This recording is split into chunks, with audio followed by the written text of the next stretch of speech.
Second summative পরীক্ষা তো শেষ। মাধ্যমিক পরীক্ষায় কোন কোন প্রশ্নগুলো, বিশেষ করে কোন কোন রচনাগুলো পরীক্ষায় আসতে চলেছে সেগুলো কি আমরা জানি?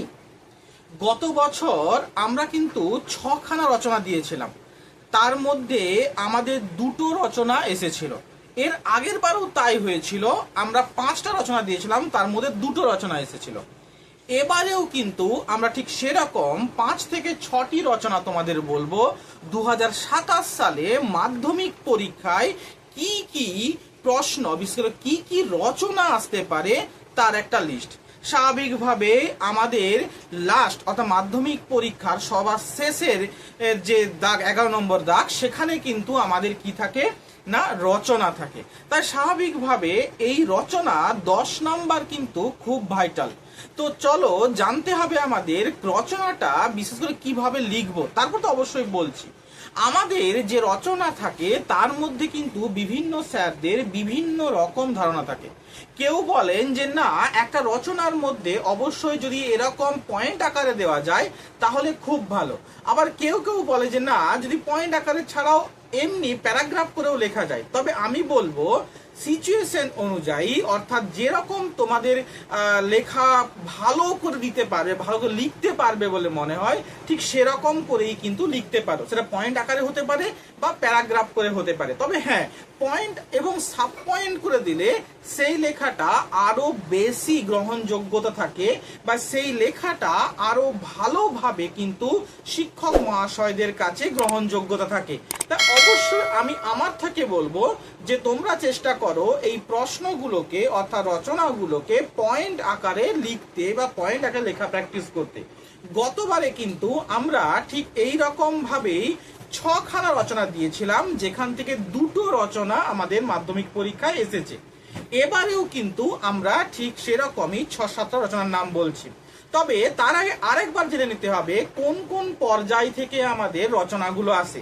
বেসিক্যালি আমাদের বিজ্ঞান থেকে একটা রচনা থাকে, 2 নম্বর হলো একটি পরিবেশ থেকে থাকে, 3 নম্বর একটি সম্প্রীতি বা এই মুহূর্তে ঘটে যাওয়া কোনো ঘটনা থেকে থাকে, এবং একটি ক্যাজুয়ালি সাধারণ কোনো সামাজিক এবং এরকম কোনো কিছু থেকে থাকে। তবে এরকম কোনো বাধ্যবাধকতা নেই যে বিজ্ঞান থেকেই থাকতে হবে বা আমাদের পরিবেশ থেকেই থাকতে হবে।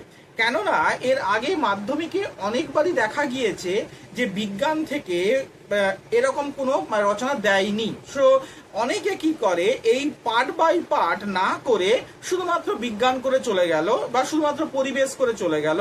স্যার আমাদের যে কোনো একটা তো করেছি, পরিবেশ থেকে তো থাকবেই বা বিজ্ঞান থেকে তো থাকবেই, তো আমরা একটা রচনা আরামসে করতে পারবো। বাট না, বিষয়টা কিন্তু এমনটা নয়। আবারও বলছি, বিষয়টা কিন্তু এমন নয়। মানে স্পেসিফিক ভাবে এমন বলা যায় না শুধুমাত্র বিজ্ঞান বা পরিবেশ এরকম থাকবে। মাধ্যমিক বহু পরীক্ষায় তোমরা প্রশ্নপত্র দেখে নিতে পারো, যে প্রিভিয়াস ইয়ারের মাধ্যমিক পরীক্ষা, সেখানে কিন্তু 1-2টো সাল দেখা গিয়েছে যেখানে বিজ্ঞান থেকে কোনো প্রশ্ন দেয়নি। হ্যাঁ, বিজ্ঞান থেকে কোনো প্রশ্ন দেয়নি। তবুও আমরা এবারেও কিন্তু যে ক্রাইটেরিয়াগুলো মেনে মোটামুটি হয়ে প্রশ্ন এসে থাকে আমাদের রচনাতে, সে বিজ্ঞান, পরিবেশ, সম্প্রীতি ঘটনা এবং সাম্প্রদায়িক ঘটনার পর জেনারেল কিছু আমাদের সংস্কৃতিতে কিছু মানে রচনা, সেগুলোও কিন্তু আমি বলবো। তো তোমাদেরকে আমি বলবো প্রাথমিক পর্যায়ে কয়েকটা রচনার নাম লিখতে। বিশেষ করে প্রথমে দেব বিজ্ঞান থেকে। বিজ্ঞান থেকে 2টো রচনা দেব। এক হলো গিয়ে কি দৈনন্দিন জীবনে বিজ্ঞান। আবারও বলছি, দৈনন্দিন জীবনে বিজ্ঞান, এটা একটু ভালো করে করবে।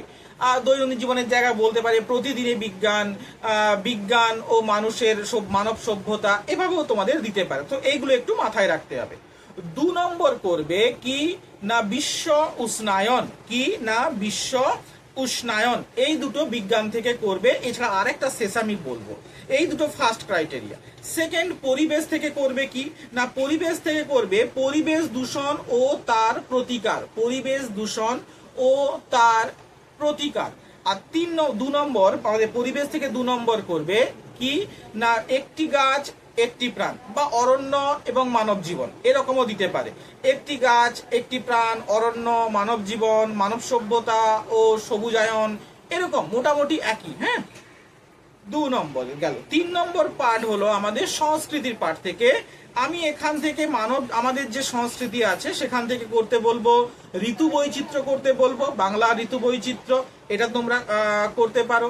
বা তোমার প্রিয় সাহিত্যিক, বা তোমার প্রিয় সাহিত্যিক, প্রিয় কবি করতে পারো, প্রিয় ঔপন্যাসিক করতে পারো, প্রিয় প্রাবন্ধিক করতে পারো। তবে আমি একটা কথা বলবো, রবীন্দ্রনাথ ঠাকুরটা করতে পারো, কারণ রবীন্দ্রনাথ ঠাকুর করলে আমরা মোটামুটি নাট্যকার, ঔপন্যাসিক, ছোট গল্পকার, কবি সবগুলোই মোটামুটি আমাদের হয়ে যায়। দ্যাটস ওয়াই আমি তোমাদেরকে বলবো যে তোমরা চেষ্টা করো যে রবীন্দ্রনাথ ঠাকুরটা করতে। এটা করলে মোটামুটি কবি আসুক, সাহিত্যিক আসুক, করতে পারবো। তো তোমার প্রিয় সাহিত্যিক, এটা তোমরা করবে।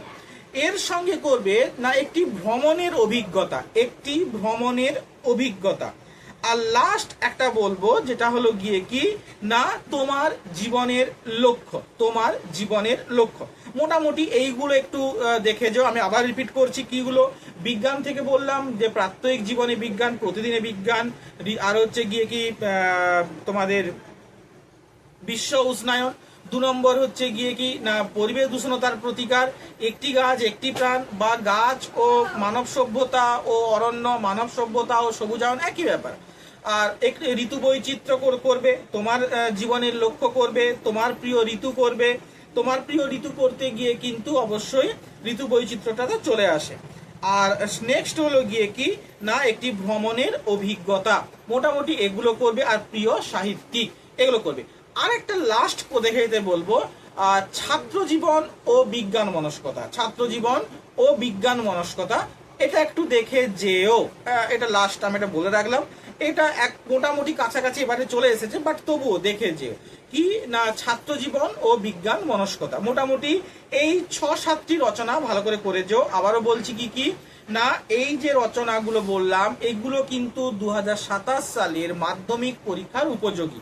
আশা করি তোমরা যারা মাধ্যমিক পরীক্ষা দেবে তারা আস্তে আস্তে একটা একটা করে রচনা অবশ্যই তোমরা রেডি করো। যদি তোমাদের মনে হয় যে স্যার যদি আপনি রচনাটা লিখে দেন খুব ভালো হয়, তাহলে অবশ্যই তোমরা কমেন্ট করে জানাও। আমি চেষ্টা করব যে ওটা আমরা রেডি করে তোমাদের কমেন্ট বক্সে আবার দিয়ে দিতে, ঠিক আছে? বা আমাদের ফেসবুক পেজে গিয়েও তোমরা লগ ইন করতে পারো, ইনস্টাতে গিয়েও দেখতে পারো, সেখানেও করতে পারো, সেখান থেকেও আমরা দিয়ে দেবো। তো যদি প্রয়োজন হয় অবশ্যই কমেন্ট করে জানাও, আমি চেষ্টা করব তোমাদের দিয়ে দিতে। বা আমাদের ফোন নাম্বার দেওয়া আছে, ফোন নাম্বারে, হোয়াটসঅ্যাপ নাম্বারে বা হোয়াটসঅ্যাপ চ্যানেলে গিয়েও তোমরা একবার বলতে পারো, সেখান থেকেও আমরা দিয়ে দেবো। আশা করি এটা তোমাদের উপযোগী হবে। চেষ্টা করো পরীক্ষার আগে সেগুলো পুরো প্রস্তুত করে নিতে। এরপরে আমরা প্রতিবেদনটা নিয়ে করব, যে প্রতিবেদনে কি কি প্রতিবেদন করবো মাধ্যমিকে 2027-এর জন্য। আশা করি খুব উপযোগী হয়েছে। চেষ্টা করো সম্পূর্ণভাবে কমপ্লিটলি এগুলোকে রেডি করতে। বাদ বাকি তুমি পরে যা করবে এই কয়েকটা কিন্তু ভালো করে করবে, ঠিক আছে? তো টাটা। আর হ্যাঁ, যারা নতুন আসছো তারা অবশ্যই কি করবে না সাবস্ক্রাইব করে রাখবে চ্যানেলটিকে। Tata, by.